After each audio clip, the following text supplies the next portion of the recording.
Assalamualaikum warahmatullahi wabarakatuh. Perkenalkan, nama saya Yufira Fojia Jahra dari Prodi D3 Kebidanan Fakultas Ilmu Kesehatan Universitas Hingga Perbangsa Karawang. Di sini saya akan menjelaskan tentang perubahan fisiologi pada masa kehamilan. Baik, di perubahan fisiologi ini, saya akan menjelaskan tentang 13 bab. Yang pertama itu ada sistem reproduksi, yang kedua payudara, yang ketiga sistem endokrin, yang keempat sistem kekebalan, yang kelima sistem perkemihan, yang keenam sistem pencernaan, lalu yang ketujuh sistem muskuloskeletal, yang kedelapan sistem kardiovaskuler, yang kesembilan sistem integumen, yang ke-10 metabolisme, yang ke-11 berat badan dan indeks massa tubuh, lalu yang ke-12 darah dan pembekuan darah, lalu yang ke-13 sistem pernafasan. Baik, kita langsung aja masuk ke bagian sistem reproduksi. Nah, di sistem reproduksi ini kita akan membahas 4 bab, yaitu yang pertama ada vagina, cervix, uterum, dan ovarium. Nah, 4 ini merupakan perubahan anatomi dan adaptasi fisiologi sistem reproduksi yang meliputi perubahan yang tadi yang sudah saya jelaskan 4, yaitu vagina, cervix, uterus, dan ovarium. Lanjut aja kita bahas ke yang vagina. Vagina itu adalah perubahannya adalah hormon estrogen yang mempengaruhi sistem reproduksi sehingga terjadi peningkatan vaskularis dan hipertemia pada vagina dan vulva. Lalu peningkatan vaskularisasi menyebabkan warna kebiruan pada vagina yang disebabkan dengan tanda Chudwig. Perubahan pada dinding vagina meliputi peningkatan ketebalan mukosa, pelunakan jaringan, menyambung, dan hipertrofi otot polos. Lalu yang kedua ada cervix. Cervix di sini adalah perubahan cervix merupakan akibat pengaruh hormon estrogen sehingga menyebabkan massa dan kandungan air meningkat. Peningkatan vaskularisasi dan edema, hiperlarisasi dan hipertrofi kelenjar cervix menyebabkan cervix menjadi lunak atau tanda Gödel dan cervix berwarna kebiruan atau disebut tanda Chudwig. Akibat pelunakan isthmus maka terjadi anterfleksi uterus berlebihan pada 3 bulan pertama kehamilan. Selanjutnya ada uterus. Uterus di sini dijelaskan bahwa pertumbuhan uterus dimulai sejak implantasi dengan proses hiperlasi dan hipertrofi sel. Hal ini terjadi akibat pengaruh hormon estrogen dan progesteron. Penyebab pembesaran uterus antara lain yang pertama adalah peningkatan vaskularisasi dan dilatasi pembuluh darah. Yang kedua, hiperplasia dan hipertrofi. Lalu ketiga, perkembangan DESI2. Nah, di uterus ini bertambah berat sebesar 70-1100 gram selama kehamilan. Ukuran uterus mencapai umur kehamilan atrem adalah 30 x 25 x 20 cm dengan kapasitas lebih dari 4000 cc. Nah, perubahan bentuk dan posisi uterus antara lain. Bulan pertama, uterus berbentuk seperti alpukat. Bulan keempat berbentuk bulat. Nah, akhir kehamilan berbentuk bujur telur. Nah, rahim yang tidak hamil atau rahim normal sebesar telur ayam. Pada umur 2 bulan, kehamilan sebesar telur bebek, dan umur 3 bulan, kehamilan sebesar telur angsa. Lalu saya akan menjelaskan tentang umur kehamilan dan juga tinggi fundus uteri. Nah, di 12 minggu ini, tinggi fundus uterinya mencapai 3 jari di atas simfisis. 20 minggu, tinggi fundus uterinya 3 jari di bawah pusat. 24 minggu, tinggi pusat. 28 minggu, 3 jari di atas pusat. 32 minggu, pertengahan pusat dengan prosesus kyphoideus. 36 minggu, tinggi prosesus kyphoideus. Lalu 40 minggu, 2 jari di bawah prosesus kyphoideus. Lalu yang terakhir saya akan menjelaskan tentang ovarium di bagian sistem reproduksi. Nah, di ovarium ini selama kehamilan, ovulasi berhenti. Pada awal kehamilan masih terdapat corpus luteum graviditatum dengan diameter sebesar 3 cm. Lalu pasca plasenta terbentuk, corpus luteum gravitatum mengecil dan corpus luteum mengeluarkan hormon estrogen dan juga progesteron. Nah, itu saja saya jelaskan tentang sistem reproduksi. Selanjutnya saya akan menjelaskan tentang perubahan fisiologi pada payudara selama kehamilan. Nah, perubahan payudara di kehamilan trimester pertama itu adalah perubahan pada payudara sudah dimulai dari di awal-awal kehamilan Anda. Pada trimester pertama, kehamilan sekitar usia 4 sampai dengan 6 minggu kehamilan, beberapa dari ibu mungkin merasa payudara Anda kesemutan, nyeri, atau lebih sensitif, terutama di area puting. Hal ini disebabkan oleh meningkatkannya hormon progesteron dan juga aliran darah di payudara. Selanjutnya, puting dan areola atau area di sekitar puting yang berwarna gelap menjadi lebih gelap dan lebih besar, serta pembuluh darah di bawah kulit payudara menjadi lebih terlihat. Kelenjar Montgomery, yaitu kelenjar yang memproduksi minyak yang berada di sekitar puting yang menjadi lebih terlihat. Lalu selanjutnya saya akan menjelaskan tentang perubahan payudara di kehamilan trimester kedua. Nah, pada trimester kedua ini, sekitar usia 16 minggu kehamilan, payudara sudah mampu memproduksi air susu ibu atau disebut dengan ASI. Tidak heran jika beberapa ibu mengalami kebocoran payudara dalam jumlah sedikit. Cairan keruh yang biasa dikenal dengan nama colostrum kadang keluar dari puting susu ibu. Terkadang, puting juga mungkin mengeluarkan darah yang terjadi pada beberapa ibu. Hal ini disebabkan oleh pertumbuhan mendadak dan peningkatan jumlah pembuluh darah pada payudara untuk memproduksi susu. Walaupun kejadian ini normal, tetapi sebaiknya Anda periksakanlah lebih lanjut kepada dokter. Lalu yang terakhir ada perubahan payudara di kehamilan pada trimester ketiga. Pada beberapa minggu terakhir kehamilan, puting menjadi lebih besar dan payudara terus berkembang karena sel yang memproduksi susu menjadi lebih ketat, lebih besar dan juga lebih ketat. Nah, segitu saja yang bisa saya jelaskan tentang perubahan fisiologi payudara pada masa kehamilan. Selanjutnya saya akan menjelaskan tentang perubahan fisiologi sistem endokrin pada masa kehamilan. Nah, di perubahan fisiologi pada sistem endokrin meliputi perubahan pada kelenjar. Di sini saya akan menjelaskan 8 kelenjar, yaitu yang pertama kelenjar hipofisis, kelenjar tiroid, kelenjar paratiroid, kelenjar timus, kelenjar adrenal, kelenjar pienalis, kelenjar pankreas, dan juga kelenjar gonad. Kelenjar pertama yang akan dijelaskan adalah kelenjar hipofisis atau master of gland. Nah, di sini dijelaskan suatu kelenjar endokrin yang terletak di dasar tengkorak atau berada di os pseudocytalis yang memegang peranan penting dalam sekresi hormon dari semua organ-organ endokrin. Lalu, kelenjar yang kedua yang akan dijelaskan adalah kelenjar tiroid. Selama masa kehamilan tidak mengalami perubahan ukuran, tetapi terdapat peningkatan terhadap peningkatan kadar globulin atau pengikat tiroid, hormon tiroksin, T4, dan tridotirium T3. Kadar hormon ini mencapai puncak pada usia 12 minggu. Konsentrasi kadar T3 dan T4 yang tidak aktif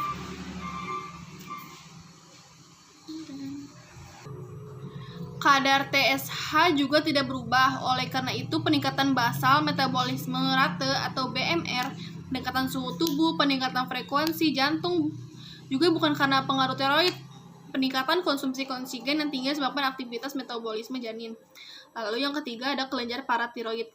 Nah, kelenjar paratiroid ini terletak di setiap sisi kelenjar tiroid yang terdapat di dalam leher. Kelenjar ini berjumlah 4 buah yang tersusun berpasangan yang menghasilkan parat hormon atau hormon tiroksin. Kelenjar paratiroid berjumlah 4 buah, masing-masing melekat pada bagian belakang kelenjar tiroid. Kelenjar paratiroid menghasilkan hormon yang berfungsi mengatur kadar kalsium dan fosfor di dalam tubuh. Dengan demikian, pada kehamilan kebutuhan janin terhadap kalsium terjadi peningkatan juga, dan juga penyerapan kalsium oleh ibu untuk mengatasi hal tersebut. Yang keempat ini ada kelenjar timus atau disebut kelenjar kacang. Nah, ini tuh terletak di dalam medias timus di belakang osternum. Kelenjar timus hanya dijumpai pada anak-anak di bawah 18 tahun. Kelenjar timus terletak di dalam toraks kira-kira setinggi bifurkasi trakea. Warnanya kemerahan-merahan dan terdiri atas 2 lobus. Pada bayi baru lahir sangat kecil dan beratnya kira-kira 10 gram atau lebih sedikit. Ukurannya bertambah pada masa remaja dari 30 sampai dengan 40 gram. Kemudian berkerut lagi. Adapun hormon yang menghasilkan kelenjar timus yaitu hormon thymonis yang berfungsi sebagai berikut. Yang pertama, mengaktifkan pertumbuhan badan. Yang kedua, mengurangi aktivitas kelenjar kelamin. Selanjutnya, kelenjar yang kelima adalah kelenjar suprarenalis atau kelenjar adrenal. Ukurannya berbeda-beda, beratnya rata-rata 5 sampai dengan 5 gram. Kelenjar suprarenal ini terbagi atas 2 bagian, yaitu bagian luar yang berwarna kuning-kuningan yang menghasilkan kortisol yang disebut korteks. Yang kedua, bagian medula yang menghasilkan adrenalin atau epinefrin dan noradrenalin norepinefrin. Pada usia kehamilan 15 minggu sampai trimester ketiga, hormon aldosteron hampir semuanya dihasilkan oleh kelenjar adrenalin ibu. Terjadi peningkatan jumlah yang dihasilkan selama kehamilan, beberapa dalam mendukung retensi natrium dan air. Nah, fungsi kelenjar suprarenalis ini pada bagian korteks terdiri dari yang pertama mengatur keseimbangan air, elektrolit, dan gram. Yang kedua, mengatur dan mempengaruhi metabolisme lemak, hidrat, arang, dan protein. Yang ketiga, mempengaruhi aktivitas jaringan limfoid. Yang keenam ada kelenjar pienalis atau epiphysis. Kelenjar ini terletak di dalam otak, di dalam ventricle berbentuk kecil merah seperti sebuah gemara terletak dekat korpus. Fungsinya adalah belum diketahui dengan jelas. Kelenjar ini menghasilkan sekresi interest dalam membantu pankreas dan kelenjar kelamin. Lalu yang ketujuh ada kelenjar pankreas. Nah, kelenjar pankreas ini terdapat pada belakang lambung di depan vertebra lumbalis 1 dan 2, terdiri dari sel-sel alfa dan beta. Sel alfa menghasilkan hormon glukagon, sedangkan sel-sel beta menghasilkan hormon insulin. Hormon yang diberikan untuk pengobatan diabetes, insulin merupakan sebuah protein yang dapat turut dicernakan oleh enzim-enzim pencernaan protein. Fungsi hormon insulin yaitu mengendalikan kadar glukosa dan bila digunakan sebagai pengobatan, memperbaiki kemampuan sel tubuh untuk mengobservasi dan menggunakan glukosa dan lemak. Fungsi kepulauan Langerhans sebagai unit sekresi dalam pengeluaran homeostatik nutrisi, menghambat sekresi insulin, glikogen, dan polipeptida pankreas serta menghambat sekresi glikogen. Lalu kelenjar yang terakhir ada kelenjar gonad atau kelamin. Nah, kelenjar ovarika terdapat pada wanita, terletak pada ovarium di samping kiri dan kanan uterus, menghasilkan hormon progesteron dan estrogen. Hormon ini dapat mempengaruhi pekerjaan uterus serta memberikan sifat kewanitaan, misalnya pinggul yang lebar, bahu yang sempit, dan lain-lain. Pada saat hamil, perubahan progesteron adalah pada awal kehamilan dihasilkan oleh corpus luteum dan setelah itu secara bertahap dihasilkan oleh plasenta. Kadar hormon ini meningkat selama kehamilan dan menjelang persalinan mengalami penurunan. Produksi maksimum diperkirakan 250 mg per hari. Selanjutnya saya akan menjelaskan tentang perubahan fisiologi sistem kekebalan pada masa kehamilan. Nah, di sistem pertahanan tubuh ibu selama kehamilan akan tetap utuh. Kadar imunoglobin dalam kehamilan tidak berubah. Imunoglobin G atau IgG merupakan komponen utama dalam imunoglobin janin di dalam uterus dan neonatal dini. IgG merupakan salah satu-satunya imunoglobin yang dapat menembus plasenta sehingga imunitas pasif akan diperoleh oleh bayi. Kekebalan ini dapat melindungi bayi dari infeksi selanjutnya. Selanjutnya, saya akan menjelaskan perubahan fisiologi pada sistem perkemihan pada masa kehamilan. Nah, di perubahan sistem perkemihan di masa kehamilan ini terdapat 3 perubahan, yaitu perubahan di kehamilan trimester pertama, perubahan di kehamilan trimester kedua, perubahan di kehamilan trimester ketiga. Di sini saya akan menjelaskan tentang perubahan di kehamilan trimester pertama terlebih dahulu. Baik, di trimester pertama ini, pada bulan-bulan pertama, kehamilan kadang kencing tertekan sehingga sering timbul kencing. Keadaan ini hilang dengan tuanya kehamilan bila uterus gravidus keluar dari rongga panggul. Pada kehamilan normal, fungsi ginjal cukup banyak berubah-ubah, laju filtrasi glomerulus, glomerulas, filtrasi red, dan aliran plasma ginjal meningkat pada kehamilan. Selanjutnya saya akan menjelaskan tentang trimester kedua. Pada trimester kedua ini, kandung kencing tertekan oleh uterus yang membesar mulai berkurang karena ureter mulai keluar dari uterus. Pada trimester kedua, kandung kemih tertarik ke atas dan keluar dari panggul sejati ke arah abdomen. Uretra memanjang sampai 7,5 cm karena kandung kemih bergeser ke atas. Kongresi panggul pada masa hamil ditunjukkan oleh hiperemia kandung kemih dan uretra. Lalu saya akan menjelaskan tentang trimester ketiga. Pada trimester ketiga ini, pada akhir-akhir kehamilan, kepala janin sudah mulai turun ke bawah ke pintu atas panggul. Lalu terjadilah keluhan, yaitu sering kencing akan timbul lagi karena kandung kencing akan mulai tertekan kembali. Selain itu, juga terjadi hemodilusi yang menyebabkan metabolisme air menjadi lancar. Pada masa kehamilan tahap lanjut, pelvis ginjal kanan dan ureter lebih berdilatasi daripada pelvis kiri akibat pergeseran uterus yang berat ke kanan akibat terdapat kulon rektor gimoid di sebelah kiri. Selanjutnya, saya akan menjelaskan perubahan fisiologi pada sistem pencernaan pada masa kehamilan. Pada trimester pertama, kehamilan terdapat perasaan enek atau nausea karena estrogen meningkat, tonus otot tractus digestivus, motilitas seluruh tractus digestivus berkurang sehingga makanan lama berada di usus. Hal ini baik untuk reabsorpsi tetapi menyebabkan obstipasi. Gejala muntah, emesi dijumpai pada bulan pertama kehamilan. Yang terjadi pada pagi hari atau morning sickness, emesis yang sering dan terlalu banyak disebabkan hiperemesis gravidarum karena ini adalah patologis. Salivasi adalah pengeluaran air liur berlebihan daripada biasanya. Lalu selanjutnya saya akan menjelaskan perubahan fisiologi pada sistem muskuloskeletal pada masa kehamilan. Lordosis progresif merupakan gambaran yang karakteristik pada kehamilan normal. Untuk mengkompensasi posisi anterior uterus yang membesar, lordosis menggeser pusat gravitasi ke belakang pada tungkai bawah. Terdapat peningkatan mobilitas sendi sakroiliaca, sakroexigel, dan sendi pubis selama kehamilan. Kemungkinan akibat perubahan hormonal. Lalu mobilitas tersebut mungkin menyebabkan perubahan postur ibu dan selanjutnya mengakibatkan rasa tidak nyaman di punggung bagian bawah, terutama pada akhir kehamilan. Selama trimester akhir kehamilan, rasa pegal, mati rasa, dan lemah kadang dialami pada ekstremitis atas hal tersebut. Hal ini kemungkinan merupakan akibat lordosis nyata yang disertai dengan fleksi anterior leher dan merosotnya gelang bahu. Selanjutnya saya akan menjelaskan tentang perubahan fisiologi pada sistem kardiovaskuler pada masa kehamilan. Nah, di sistem kardiovaskuler ini terdapat 3 perubahan, yaitu pada trimester pertama, trimester kedua, trimester ketiga. Baik, saya langsung menjelaskan tentang trimester pertama. Sebelum memasuki trimester pertama, saya akan menjelaskan sedikit tentang sistem kardiovaskuler atau sirkulasi darah. Jantung merupakan suatu organ otot berongga terletak di pusat dada bagian kiri dan juga bagian kanan.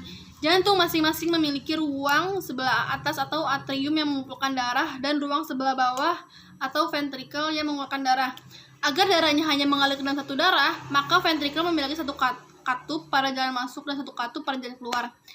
Langsung saja saya akan menjelaskan tentang trimester pertama. Di trimester pertama ini, sirkulasi darah itu dalam kehamilan dipengaruhi oleh sirkulasi ke plasenta, uterus yang membesar pula, atau uterus yang membesar dengan pembuluh darah yang menyebabkan pula mamae dan alat lain yang memang berlebihan dalam kehamilan. Volume plasenta maternal mulai meningkat pada saat 10 minggu usia kehamilan dan terus-menerus meningkat sampai 30 sampai dengan 34 minggu sampai ia mencapai titik maksimum. Lalu trimester kedua ini, pada masa usia kehamilan 16 minggu mulai jelas kelihatan terjadi proses hemodilusi. Setelah 24 minggu, tekanan darah sedikit demi sedikit naik kembali pada tekanan darah sebelum aterem. Perubahan auskulasi mengiring perubahan ukuran dari posisi jantung, peningkatan volume darah, dan juga curah jantung juga menimbulkan perubahan hasil auskulasi yang umum terjadi selama masa kehamilan. Lalu trimester ketiga ini ada, selama kehamilan jumlah leukosit akan meningkat, yakni berkisar antara 5.000 sampai dengan 12.000 dan mencapai puncak pada saat persalinan dan masa nifas berkisar 14.000 sampai dengan 16.000. Penyebab ini belum juga diketahui. Respon yang sama diketahui terjadi selama dan setelah melakukan latihan yang berat. Distribusi tipe sel juga mengalami perubahan pada kehamilan, terutama trimester 3. Terjadi peningkatan jumlah granulosit dan limfosit dan secara bersamaan limfosit dan monosit. Selanjutnya saya akan menjelaskan tentang perubahan fisiologi pada sistem integumen pada masa kehamilan. Sistem organ yang menyebabkan pemisahan melindungi terhadap lingkungan di sekitarnya. Merupakan organ terbesar 16% dari BB. Yang membungkus seluruh permukaan tubuh juga. Lalu ciri-ciri kulit di sini dijelaskan. Yang pertama adalah pembungkus yang elastis yang melindungi kulit dari pengaruh lingkungan. Yang kedua, alat tubuh yang terberat 15% dari berat badan. Yang ketiga, luasnya sebesar 1,50 sampai dengan 1,7 meter. Di sini dijelaskan trimester pertama ini perubahan keseimbangan hormon dan pergegangan mekanisme menyebabkan timbulnya beberapa perubahan dalam sistem integumen selama masa kehamilan. Perubahan yang umum terjadi adalah peningkatan penebalan kulit dan lemak subdermal, hiperpigmentasi, pertumbuhan rambut dan kuku, percepatan aktivitas kelenjar keringat dan kelenjar sebasea, peningkatan sirkulasi dan aktivitas vasomotor. Linea alba pada kehamilan menjadi hitam, dikenal sebagai linea grisia. Linea nigra adalah garis pigmentasi dari simfisis pubis sampai ke bagian atas fundus. Di garis tengah tubuh, kulit perut juga tampak seolah retak. Warnanya berubah agak hiperemik dan kebiru-biruan, disebut trichae lividae. Trimester kedua ini dijelaskan akibat peningkatan hormon estrogen dan progesteron, kadar MHC pun meningkat. Pada terjadi perubahan deposit pigmen dan hiperpigmentasi karena pengaruh MHC dan pengaruh kelenjar suprarenalis. Hiperpigmentasi yang terjadi pada striae gravidarum lividae atau alba, areola mamae, papilla mamae, linea nigra, pipi, chloasma gravidarum. Setelah persalinan hiperpigmentasi ini akan hilang. Di trimester ketiga ini dijelaskan Pada kulit dinding perut akan terjadi perubahan warna menjadi kemerahan, kusam, dan kadang-kadang juga akan mengenal daerah payudara dan paha. Perubahan ini dikenal dengan striae gravidarum. Pada multipara, selain striae kemerahan itu seringkali temukan garis berwarna perak berkilau yang merupakan sikatrik dan striae sebelumnya. Selanjutnya saya akan menjelaskan tentang perubahan metabolisme pada masa kehamilan. Basal metabolic rate atau BMR meningkat 15% sampai dengan 20%. Pertumbuhan janin dan persiapan pemberian ASI Y ditemukan pada triwulan terakhir. Kalori dibutuhkan terutama dari pembakaran hidrat arang khususnya kehamilan 20 mg ke atas. Protein 20 minggu ke atas. Protein diperlukan untuk perkembangan badan, alat kandungan, mamanya untuk janin, protein disimpan untuk persiapan laktasi atau menyusui. Yang pertama itu adalah bumil sering haus, nafsu makan besar, sering kencing dipengaruhi oleh hormon somatotropin, peningkatan plasma insulin dan hormon adrenal. Yang kedua, selama kehamilan terjadi peningkatan berat badan sebesar setengah kilogram per minggu terjadi pada kehamilan 20 minggu. Selanjutnya saya akan menjelaskan perubahan fisiologi pada berat badan dan indeks massa tubuh atau IMT. Di sini dijelaskan berat badan bayi rendah dipengaruhi oleh kenaikan berat badan ibu selama hamil. Penelitian ini bertujuan mencari indikator status gizi ibu pada trimester pertama yang paling berperan terhadap kenaikan berat badan ibu selama hamil. Kohort ini dilakukan selama tahun 2014 yang merupakan bagian dari Tanjung Sari Cohort Study di Jawa Barat. Lalu, variabel status gizi ibu trimester pertama atau indeks massa tubuh IMT pada masa lemak ML, masa lemak bebas MLB, lingkar lengan atas LLA dihubungkan dengan kenaikan berat badan BB ibu selama hamil dari trimester pertama sampai ketiga dengan analisis bivariat Pearson dilanjutkan dengan regresi linear multivariat sebelum kenaikan berat badan ibu selama hamil pada tiap kelompok dengan uji ANOVA atau satu arah. Perubahan asupan energi dan protein diuji dengan uji T independen pada semua kelompok diperoleh 37 subjek yang telah mencapai trimester ketiga menunjukkan korelasi antara IMT, ML, MLB, LLA, dan kenaikan berat badan ibu selama hamil. Tentunya saya akan menjelaskan tentang perubahan fisiologi darah dan pembukaan darah pada masa kehamilan. Nah, darah mengangkut oksigen, karbon dioksida, nutrisi, dan hasil metabolisme ke seluruh tubuh. Selain itu, darah juga berfungsi sebagai alat keseimbangan asam basa, pelindungan dari infeksi, dan merupakan pemeliharaan suhu tubuh.